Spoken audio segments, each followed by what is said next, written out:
Smoking Cigars with Howlinblind, Buddy Slim. This is Sunday, May the 2nd.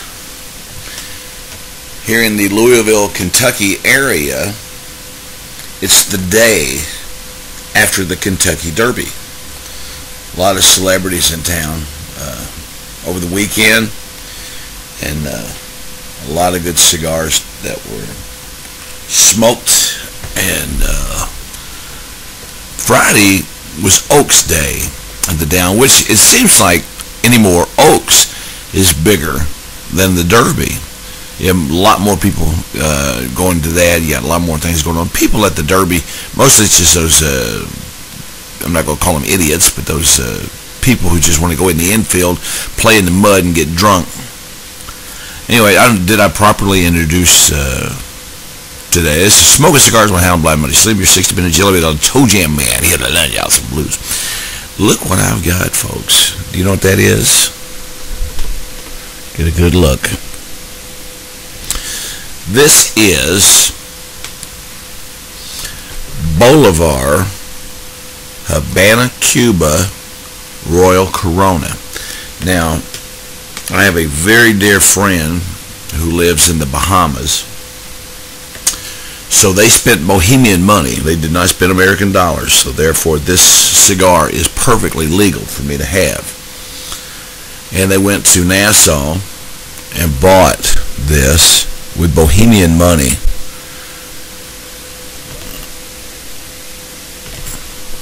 And sent it to me. Now, when I first got this a couple of days ago, and I took it out of the tube, and you can still see it. It's kind of hard. It doesn't show up good on camera, but this cigar is covered in plume. Now, for you cigar smokers, if you know what plume is, plume happens on a tobacco leaf when the cigar is at its most optimal time of smoking. In other words,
okay?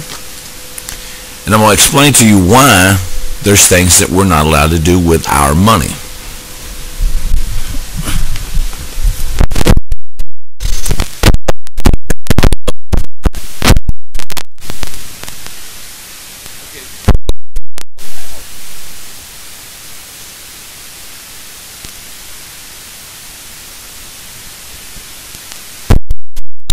ago that John F. Kennedy put into place in 1962, right after he had Robert McNamara, I believe was the man's name, go out and secure for him 10,000 H. Upmann Cuban Petite Coronas, which was John F. Kennedy's cigar of choice.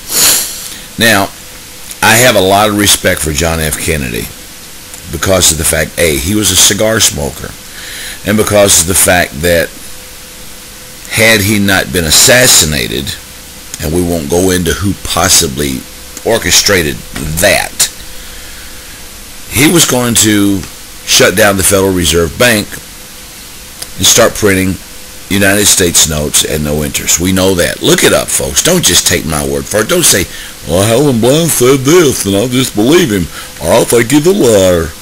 Look it up. Folks, look up United States notes. I forget what the bill is. You can look it up and you'll find it on Wikipedia. You'll find it somewhere. The actual bill that he wrote and he was going to sign, if not already signed, and then after he was assassinated, President Johnson, one of the first things he did was get on the phone and call the Treasury and say, stop printing those notes.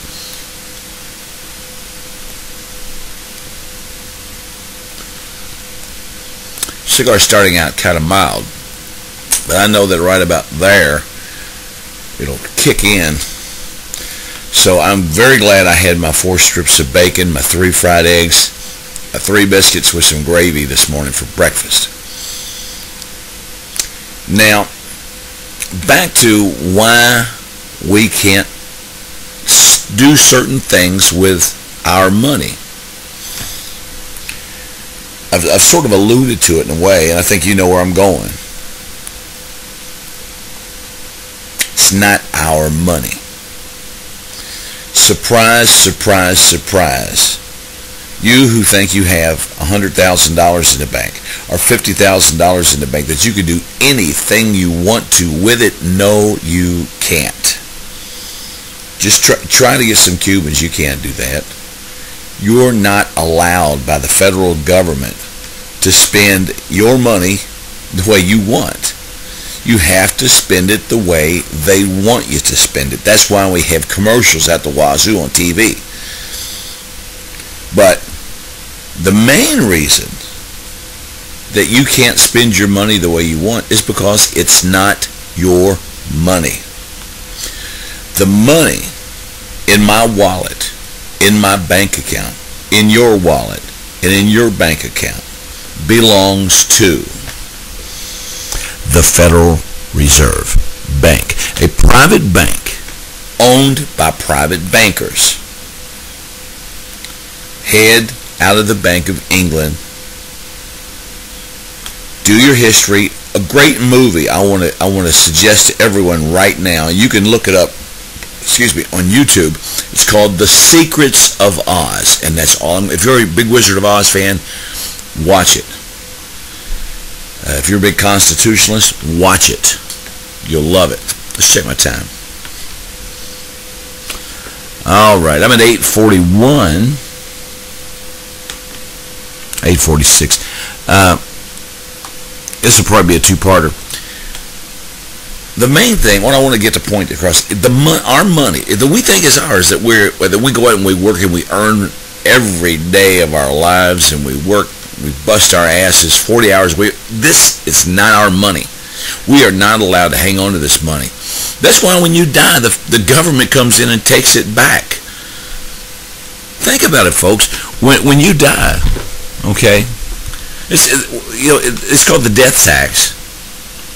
You can't die without having to give your money back to the government, or a big portion of it. And if you give it then to your kids, then they got to give some of it to the government.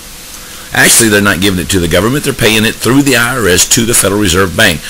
All money is created by the Federal Reserve Bank, loaned to our government, and spent and loaned and borrowed into existence.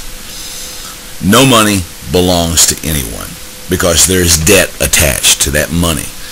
If we had United States notes with no debt attached, let's say like the greenback that Abraham Lincoln produced during the Civil War, there was no debt attached to that money. And everybody prospered. Let me check my time. I think we're going to have to do a part 2. Be right back.